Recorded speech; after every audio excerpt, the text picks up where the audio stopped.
Hello everyone, welcome to S academy. I hope आप लोग सब अच्छे होंगे। आज इस वीडियो में जो टॉपिक पढ़ने वाले, ये टॉपिक बहुत बार एग्ज़ाम में पूछा जाता है। आप लोग किसी भी एग्ज़ाम की तैयारी कर रहे हैं तो यह वीडियो आप लोग के लिए बहुत ही महत्वपूर्ण है। टॉपिक क्या रहने वाला है? मराठा साम्राज्य से संबंधित 25 MCQ क्वेश्चन होने वाले हैं जो बार बार एग्ज़ाम में पूछे जाते हैं। तो चलिए बिना देर किए वीडियो को शुरू करते हैं। यदि आप लोग चैनल पर पहली बार विजिट किए हैं तो चैनल को ज़रूर सब्सक्राइब कर लीजिएगा। यहाँ पे पढ़ होगा, आप लोग ध्यान दीजिएगा। चलिए आज का पहला क्वेश्चन शुरू करते हैं। पहला क्वेश्चन आप लोग के सामने है, मराठा साम्राज्य के संस्थापक कौन थे? वेरी इंपॉर्टेंट क्वेश्चन है। आप लोग बता दो, 1 लाइनर क्वेश्चन रहने वाला है। ठीक है, आप लोग याद कर लीजिएगा। मराठा साम्राज्य के संस्थापक थे शिवाजी। कौन थे? शिवाजी। ठीक है, और वीडियो आप लोग कैसे ले कमेंट सेक्शन में जरूर शेयर कीजिएगा। इसका PDF लेना चाहते हैं आप लोग टेलीग्राम चैनल फॉलो कर सकते हैं। और आप लोग को बता दूं, एस अकेडमी का इंस्टाग्राम चैनल बहुत ही ट्रेंडिंग में चल रहा है। अच्छी पोस्टें वहाँ पे डाली जा रही है, आप लोग वहाँ से पे जाके भी फॉलो कर लीजिए। दोनों की लिंक आपको इसी वीडियो के नीचे प्रोवाइड करवा दी जाएगी। मराठाओं के उदय के लिए निम्नलिखित में से कारकों में से कौन सा एक कारक उत्तरदायी नहीं था? राइट आंसर होगा महाराष्ट्र के मुगल दरबार एवं सत्ता के दिल्ली की दूरी। ठीक है, अगला सवाल है, सामाजिक सुधार, राष्ट्रीय पुनर्निर्माण तथा मराठा शक्ति के उदय के लिए किस मराठा संत का सर्वाधिक महत्व था? ये था समर्थ रामदास का जो है सबसे अधिक महत्व था। आप लोग को याद रखना है। अगला सवाल लेते हैं, शिवाजी निम्न में से किसके किले में पैदा हुए थे?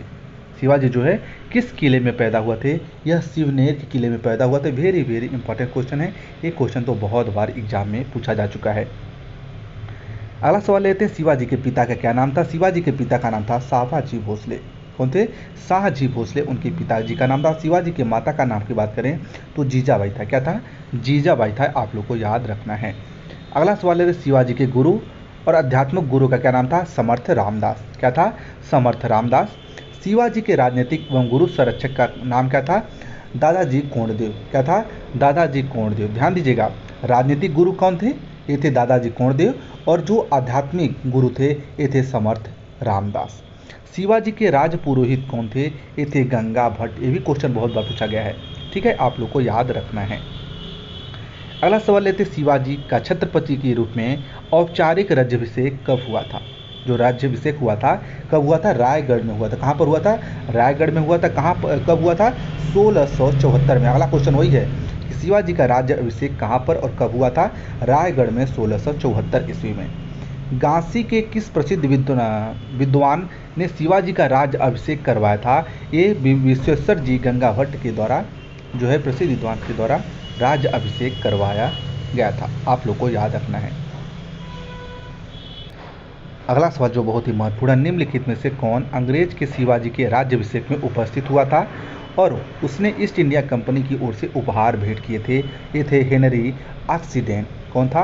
Henry oxidant. अगला सवाल है, शिवाजी के राज तिलक के समय कौन जीवित नहीं था? तुकाराम जो थे जीवित नहीं थे। शिवाजी के साम्राज्य की राजधानी कहाँ थी? यह थी रायगढ़ी। आप लोग याद रखना, रायगढ़ जो है यहाँ की राजधानी थी। यहाँ पे इनका राज अभिषेक हुआ था। ठीक है, अगला सवाल, शिवाजी किस भाषा को राजभाषा बनाया था? मराठी को अपना राजभाषा बनाया था। किसने? शिवाजी ने।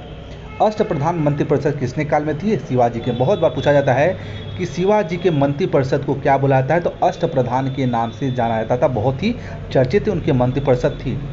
अगला सवाल, शिवाजी के प्रशासन में पेशवा कहा जाता है। प्रधानमंत्री को पेशवा कहा जाता है। ठीक है, आप लोग याद रखना, प्रधानमंत्री को शिवाजी के शासनकाल में पेशवा कहा जाता था। ठीक है, आप लोग को याद रखना है।